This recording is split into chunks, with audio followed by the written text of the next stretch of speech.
Hello everyone, welcome back to my channel. यहाँ पर इन दोनों का कैंडल लाइट डिनर चल रहा था। ये दोनों थोड़ा लवी डवी हो रहे थे तो ये देखकर शाओतियान कुछ ऐसे मुंह बनाता है। फिर शाओतियान सियांग चैन से कहता है कि शाओशुई पर मैं चिल्लाया, इस वजह से शाओजी मुझसे बात नहीं कर रही है। पर मास्टर, उन्होंने मुझे बचपन से पाला है तो उसके बारे में बुरी बातें सुनकर मैं थोड़ा भावुक हो गया था। पर प्लीज़ क्या तुम मुझे आइडिया दोगे कि शाओची को मैं कैसे मनाऊं? जियांग चैन कहता है कि सिंपल है, कैंडल लाइट डिनर। आगे शाओतियान शाओची को लेकर यहाँ पर आता है। वो उसके लिए मछली लेकर आया था। ये देखकर शाओशुई एंड जियांग चैन कहते हैं कि ये लड़का तो सच में पागल है। पर यहाँ शाओची वो इस डिनर को देखकर काफ़ी ज़्यादा खुश हो गई थी। वो कहती है कि शाओतियान, आज से पहले मुझे किसी ने भी गिफ्ट नहीं दिया है। आगे शाओतियान खड़ा खड़ा अकेले ड्रिंक कर रहा था तो शाओची उसके पास आकर उसकी बोतल में से ड्रिंक करती है। वो कहती है कि छी, इसका टेस्ट तो काफ़ी ज़्यादा बेकार है। शाओतियान कहता है कि शाओची, तुम्हें इमोर्टल क्यों बनना है? तो वो कहती है कि बचपन से ही मेरा सपना रहा है कि मैं अपनी माँ को देखूं। मेरी माँ अभी स्वर्ग में है, वो भी एक फेरी है, तो मुझे उसकी तरह बनना है। वैसे तुमने आज तक काफ़ी ज़्यादा मेरी मदद की है तो आगे चलकर भी तुम मेरी इसी तरह से मदद करना।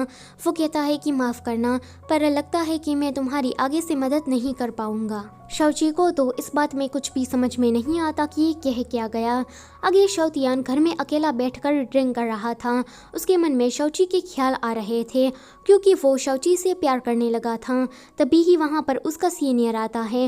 वो कहता है कि तुम इतनी रात गए ड्रिंक कर रहे हो, क्या तुम भूल गए हो कि तुम कौन हो? शाओतियान कहता है कि मैं नहीं भूला हूँ कि मैं कौन हूँ। मैं एक डीमन हंटर हूँ और मुझे आगे चलकर पहले दर्जे का डीमन हंटर बनना है। सीनियर कहते हैं कि अच्छा है कि तुम इस बात को नहीं भूले हो।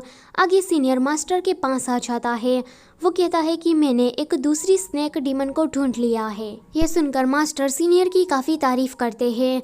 सीनियर उसे कहता है कि कैट डीमन शाओची के पास अब एक ही अच्छा काम करने को रहा है। उसने 99 काम अच्छे कर लिए हैं। यहाँ पर शाओशुई और जियांग चैन दोनों ही मैजिक ग्रोसरी स्टोर से चले जाते हैं। उसके जाने के बाद शाओची सोचती है कि अब मुझे सिर्फ एक ही अच्छा काम करना है, फिर मैं इमोर्टल हो जाऊंगी। शाओतियान को यह सुनकर बिल्कुल भी अच्छा नहीं लगता। शाओची कहती है कि मैं जल्दी ही अपनी माँ को देख सकूंगी। शाओतियान कहता है कि शाओची, क्या होगा कि अगर हम दोबारा भविष्य में एक दूसरे को ना देख सके? ये सुनकर शाओची शाओतियान के गले लग जाती है एंड कहती है कि प्लीज़ इस वजह से मुझे माफ़ कर देना। फिर शाओतियान मास्टर के पास जाता है। वो कहता है कि मास्टर प्लीज़ आप कैट डीमन शाओची को मत पकड़िए।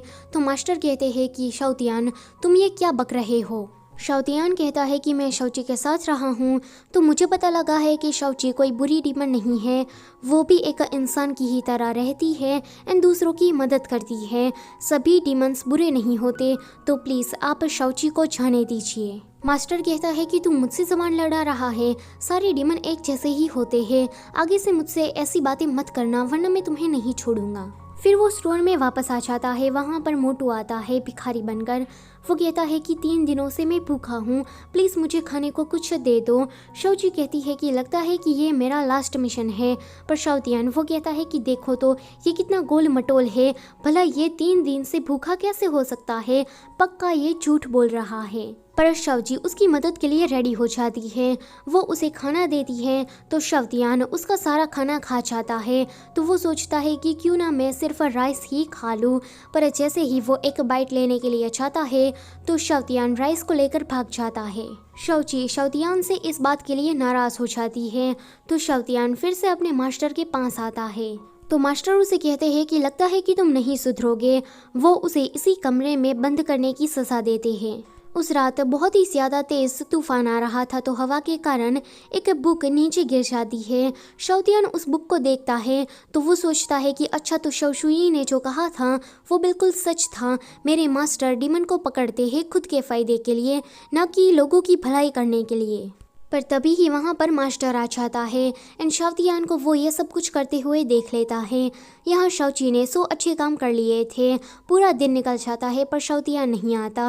वो सोचती है कि अब मैं जल्दी ही इमोर्टल बनने वाली हूँ, पर ये शाओतियान कहाँ चला गया है? यहाँ पर शाओतियान को मास्टर मार रहे थे। शाओतियान कहता है कि आप बुरे हो, आप गलत कर रहे हो, सभी डीमंस एक जैसे नहीं होते हैं। मास्टर शाओतियान को बहुत ही ज़्यादा मारकर वहाँ से चले जाते हैं।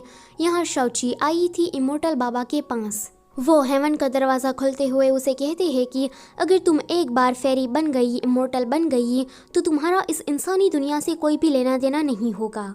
तुम वहाँ से कभी यहाँ पर वापस नहीं आ सकती। दोनों ही दुनिया काफ़ी अलग है। इतना कहते ही इमोर्टल बाबा वहाँ से चले जाते हैं। शाओची कुछ सोच में पड़ जाती है। वो शाओतियान के बारे में सोचती है एंड हेवन में ना जाने का फैसला करती है। जब वो जा रही थी तो सीनियर और मास्टर के कुछ स्टूडेंट आकर उसे रोक देते हैं। शाओची उनसे पीछा छुड़ाने की ट्राई करती है पर सीनियर और ये दोनों उसे जाने नहीं दे रहे थे। यहाँ पर शाओतियान भी खुद को छुड़ाने की ट्राई कर रहा था। काफ़ी ट्राई करने के बाद वो कामयाब हो जाता है। यहाँ पर शाओची पर इन लोगों ने काफ़ी हमला किया था तो वो थोड़ी कमज़ोर पड़ जाती है। वो कहती है कि मैंने कितना अच्छा बनने की ट्राई की, पर लगता है कि इस बात को तुम डिजर्व नहीं करते हो। वो अपने कैट डेमन वाले अवतार को बाहर करती है एंड सभी पर हमला करती है। तभी ही वहाँ पर शाओतियान आता है। शाओतियान को देखकर शाओची कहती है कि तुमने मुझसे झूठ बोला, तुम ही नहीं यहाँ पर इन लोगों को बुलाया ना। शाओतियान कहता है कि शाओची मेरी बात को सुनो। शाओची पर सीनियर हमला करने वाला था पर शाओतियान उसे रोक देता है एंड उसे धक्का देता है। ऐसे ही सीनियर वहीं पर ही मर जाता है। फिर शाओतियान शाओची को धक्का देता है उस दरवाजे की ओर, जिसके कारण शाओची हेवन में चली जाती है। सब कुछ खत्म हो जाने के बाद शाओतियान वापस स्टोर में आता है।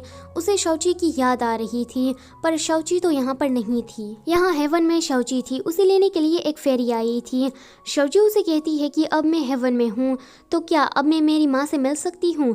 तो वो फेरी कहती है कि तुम्हारी माँ को काफ़ी सालों पहले डीमन हंटर ने मार दिया और तुम्हारे डैड इस बात का बदला लेने के लिए डीमन हंटर के पास गए तो उसे भी डीमन हंटर ने मार दिया। ये सुनकर शाओची को काफ़ी ज़्यादा बुरा लगता है। फिर कहानी हमें कुछ सालों के बाद की दिखाई जाती है।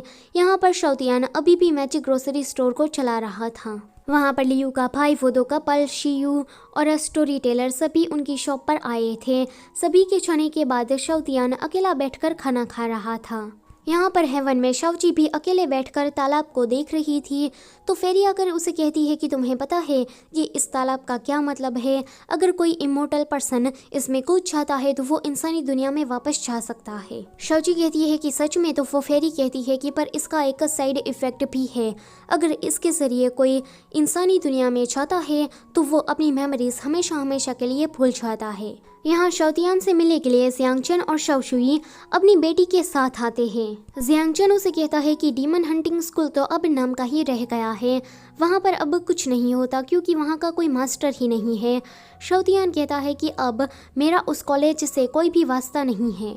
जियांगचन कहता है कि 5 साल हो गए हैं शाओतियान, क्या अभी भी तुम उस चीज़ को नहीं भूले हो। शाओतियान कहता है कि शाओची इमोर्टल बनने के बाद खुश होगी। तो शाओशुई कहती है कि हाँ, क्योंकि बचपन से ही उसका एकमात्र यही सपना रहा है तो वो पक्का खुश होगी। उन लोगों के जाने के बाद अकेला शाओतियान फेंग शुई मछली को देख रहा था एंड फिर वो डिसाइड करता है कि वो इस मैजिक ग्रोसरी स्टोर को बंद कर देगा। यहाँ हेवन में उस फेरी को शाओची कहीं भी दिखाई नहीं दे रही थी। शाओतियान कहता है कि कौन है जो फेंग शुई मछली को टच कर रहा है। जब वो उस इंसान का चेहरा पीछे देखने के लिए मुड़ता है तो वो शॉक हो जाता है क्योंकि वो शाओची थी। शाओची को देखकर शाओतियान काफ़ी ज़्यादा खुश होता है एंड इसी के साथ इसकी कहानी यहीं पर ही ख़त्म होती है। पर रुको ज़रा, अभी कहानी पूरी तरीके से ख़त्म नहीं होती। जो राइटर इस स्टोरी को लिख रहा था उसने अपनी कहानी ख़त्म कर दी थी। तभी ही उसे मोटू का कॉल आता है। मोटू उसे कहता है कि कैट डेमन शाओची, ये कहानी तो मैंने काफ़ी टाइम पहले सुनी हुई है। ये सुनकर बेचारा राइटर शॉक एंड इसी के साथ ये कहानी यहीं पर ही कंप्लीट होती है। वीडियो अगर अच्छी लगी है तो उसे लाइक करो एंड चैनल पर पहली बार आए हो तो उसे सब्सक्राइब करते जाओ। Thank you for watching.